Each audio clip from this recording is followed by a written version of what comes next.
How many snaps did they run in the 14 personnel? That's only for us.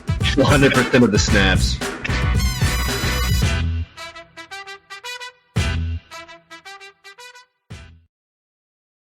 What's going on, everybody? Welcome in to Dynasty Targets Sell High Edition for Week 11.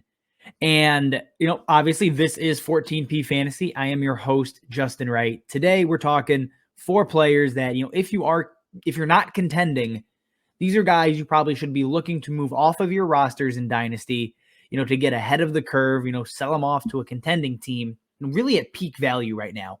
So before we get into that though, guys, we do have our jersey giveaway still running. That will go till the 29th. We have 2 jerseys up for giveaway. A signed DeAndre Swift jersey, a signed Lamar Jackson jersey. To enter, it's simple. Subscribe to the 14 Personnel YouTube page. You're already watching a video. Hit subscribe. And then send a screenshot of that to our podcast Twitter account at 14P_fantasy over on Twitter. That's all you got to do to enter. It's simple. It's easy. Let's get into it, guys. Player number 1, Darrell Henderson. And again, this is if you are not a, immediate contender. If you're not, a top 3 or 4 seed, you're not looking like you're going to win a title. I'm looking to move Darrell Henderson. There's a few factors. 1, his workload continues to fall.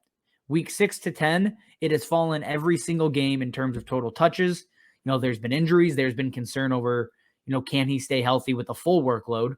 And I think we're starting to see Sony Michel kind of carve out a small role now that takes Henderson from that 80% touch or 80% snap threshold down closer to, 65 to 70. That's a notable drop. If the touches are falling from 20 plus touches a game down to 14 to 15, you need to be aware of that. And then obviously, if I'm not contending, I am concerned because Cam Akers comes back next season. Right now, Darrell Henderson is having a great year. He is a borderline RB1, and if there's a contending team out there that lost, say, Aaron Jones or Derrick Henry, Alvin Kamara is banged up. There are plenty of guys out there that, probably have need for a running back. And again, he's going to be entering another year older. He's going to be 25 next season, getting to that age cliff for running backs. I'm happy to move Darrell Henderson. Now, again, am I going to move him for dirt cheap? Of course not. Maybe you got to move Henderson in a third to get a first-round pick. I'm fine with that. Maybe you can get back, I trade him for like an injured Travis Etienne. I'm fine with that as well. But again, I want high draft picks. I'm not going to sell him for a second rounder. That's not worth it. Make sure you get value back. Very similar to the next guy on the list here, Cordarrelle Patterson. He is a guy that, if I am not, again, an immediate contender, I want him off my roster because 30 years old, perfect storm, obviously, in Atlanta. I don't think he ever repeats this, and I don't think I'm alone in that. I think most people know Cordarrelle Patterson's kind of a one-hit wonder. Again, though, I've seen him in dynasty leagues. I've seen him traded for Clyde Edwards-Helaire. I have seen him traded for J.K. Dobbins. I've seen him move for a first-round pick to a contending team. Those are the kind of returns you need to get. If you can't get something that great, try for 2 second-rounders. Again, if you're not contending, there's no reason to hold Cordarrelle Patterson because you're very far away from even a kind of a guarantee that he is, even an RB2 next season, even a wide receiver 2. We don't know. He is completely in flux. He could change teams again. Everything could get shifted. I want him off my roster if I'm not in the playoffs looking to win a title. Again, 2 seconds I think is the bare minimum because, again, he's an RB1 right now. Yes, he is banged up, but he'll be healthy come the fantasy playoffs, and that's how you need to sell that. Again, there are contending teams out there that need running backs. He is another guy that should be out there, on a contending team at this point. Moving on to number 3. This is one that's not really an age thing. There's not an age cliff coming for Hunter Renfrow. It's just the ceiling long-term for his career is capped. I think we all know that. Those slot receivers tend to have that. In addition to that, Raiders are bringing in a new coach next season. I think that's a guarantee. Obviously, Gruden's out. Maybe they keep the interim. I don't know.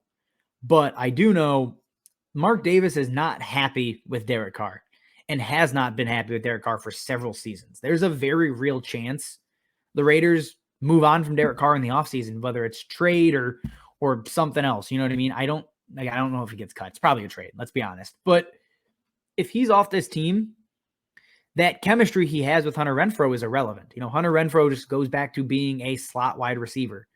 And right now, this is arguably his best season to date. I think it is. I think we can all agree with that. It may be his best season the rest of his career. Again, short yardage, slot guy that doesn't play, 100% of snaps. He's volume dependent, and that can shift if they bring in a elite wide receiver one that they've been searching for. And again, chemistry with Derek Carr, if that's no longer there, if Carr isn't there, who knows what you see.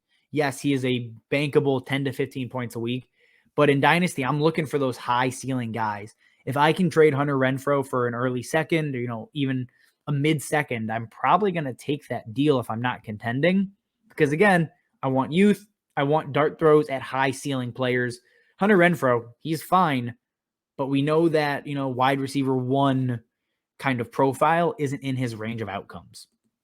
Moving on to our last guy here, we got Adam Thielen. This is a pure age play. Again, he's been a touchdown machine the last couple of seasons. There's no denying that. He's going to be 32 next year. Kirk Cousins has been underwhelming. They have Kellen Mond waiting in the wings. If they move on from Cousins, they very well could move on from Adam Thielen as well. And even if they don't, Kellen Mond is probably not as effective as Kirk Cousins. Again, the chemistry argument still not there. Thielen he's slowly on the decline and has been the last couple of seasons, and he's going to continue to move down that as he gets older. So if I can trade him off to a contending team, for 2 second-round picks, I've seen him traded straight up for T. Higgins, which I think is a great deal. I've seen him traded for Elijah Moore. I'm going to do that. Again, if I'm not an immediate contender, I'm going to take the chances on the younger players that have obviously a lot more seasons in front of them, relative to Adam Thielen. He could be a wide receiver 2 the rest of the way. I think he is. There's not a guarantee he's a wide receiver 2 next season or, ever again. So I'll move on from him, take a guy like Higgins, Elijah Moore, a couple of second rounders. Again, get fair value. Don't trade these guys for third round picks. None of them, that's not going to fly. You're not getting value. You're not winning those deals. And again, the whole idea is not to necessarily win, but to improve your team. So if a third round pick, that's most likely not improving your team. They're complete dart throws. You want something a little bit more stable for all of these players. So keep that in mind when you are sending out and fielding offers for any of these 4 guys. All right, that is all we have. Dynasty sell high targets for week 11. If you got questions, drop them below. We're always happy to answer. Subscribe to the YouTube channel. Like the video, all that good stuff. As always, guys, thanks for watching, and we will see you next time.